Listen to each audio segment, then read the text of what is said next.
Hi, I'm Jack Cush with Room Now. We're here in the Room Now booth at ACR 18, and I'm talking with Ajay Nirula, Dr. Ajay Nirula from Eli Lilly Company. I asked Ajay to come by today to talk about basically the issue of drug development. This is sort of an issue that we're seeing more and more new drugs, and the drugs themselves start out with an indication, and then they go on and have their whole life. So.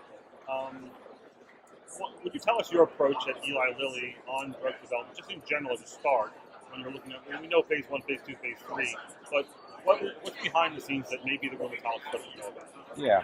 Well, I think, when we start thinking about future drugs for development, one of the first things that comes to mind is where are the unmet needs for the patients. So what diseases do we still need to develop drugs for where there are no good therapies? And for existing diseases, where can we improve the standard of care? So that's the first step as we start to go through the drug development and selection process. The next, I think, is trying to have a really deep understanding of the biological pathways that drive the disease. So that helps drive us towards which pathways we want to target with specific drugs.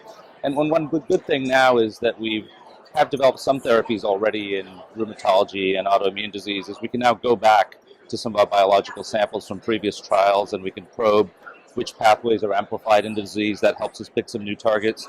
We can also look at which pathways serve as a marker for non-response. We can try and understand, therefore, which pathways we should go after to help those patients who aren't responding to existing therapies. So at the company level, when you're making these decisions, I like the idea of unmet need and understanding the pathogenesis and having biomarkers. That applies to common diseases and rare diseases as well. Yeah.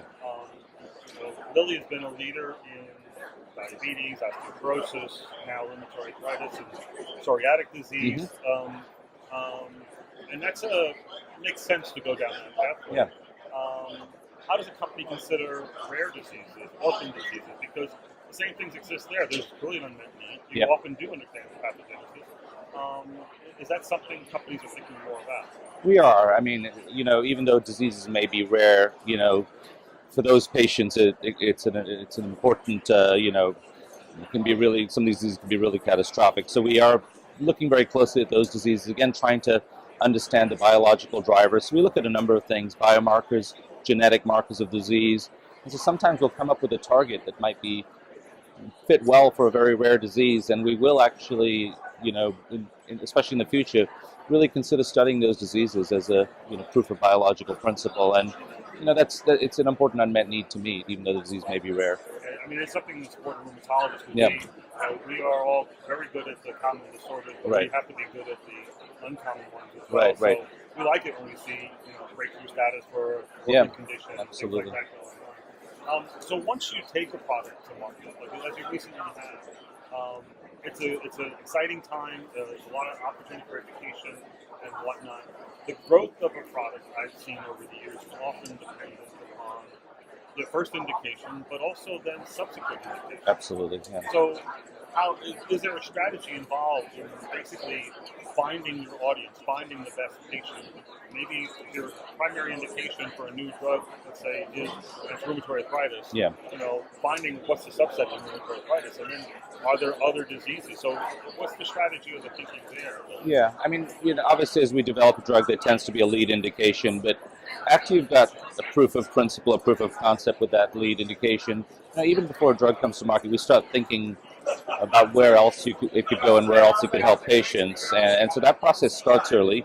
And we now like to actually already be evaluating it in other diseases, even by the time the drug is out there for the first disease. And again, I think it fundamentally comes down to the biology. We look at overlapping biology between these diseases. And we try and understand where the drug could fit other diseases. So I think it's largely driven by the biology and where we think we can make a big difference. Yeah.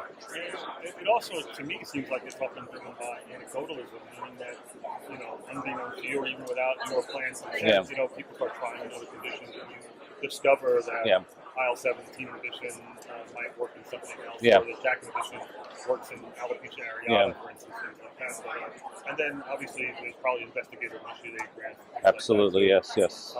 So, in the end, the backside of all this is the safety side. Yeah.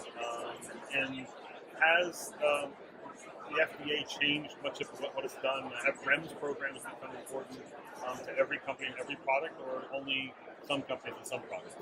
Well, REMS being risk yeah, mitigation absolutely. programs that go on. Well, I mean, I think one of the key things when we develop a therapy is we want to deliver meaningful efficacy for the patient, but it has to also, safety is tantamount, and we want drugs to have a good benefit-risk profile. So, I think our approach at Lilly is we want to work closely with the regulatory agencies to do the right things for patients, and if a REMS approach is appropriate, we work closely with the agency to put that in place and really to continue to understand the safety as we take a drug into market. So it's a collaborative thing, I think. And lastly, I want to ask about the challenge of educating the docs. Yeah. The docs, sometimes their education is by experience and by happenstance, as opposed to maybe something that's better thought out. So how do you best educate docs about new products that are entering the marketplace, new indications, whatnot?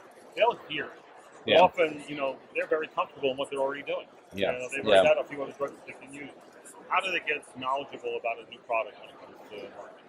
Yeah, well, when a drug comes to market and it's early in its life cycle, what we try and do is there's a lot of data that comes out of a phase 3 program, for example, and so what we try and do, and at meetings like ACR, is really present some of our sub-analyses of the data to really, make some clear points about what we do understand about a drug, and we do understand that when you finish a phase 3 program, there's still a lot to learn as a drug comes into market. As you need thousands of patients of years of experience to really fully understand drug. But we try on a regular basis to share what we have learned about specific aspects of drug, from its efficacy to its safety profile. So it's an iterative process, I think, where we continue to try and share what we're learning about a drug as it moves through its life cycle, and make sure that clinicians have the most up-to-date information. Yeah, that reintroducing the trial maybe in different ways, Yeah. I think is really valuable. Yeah. And most people have initial knowledge, but then it gets supported, and ultimately there's a tipping point, and they get a comfort level. So that's kind of good news. Yeah. Okay, thanks for coming by. Good to see you, Jack. Sir. Take care. Bye.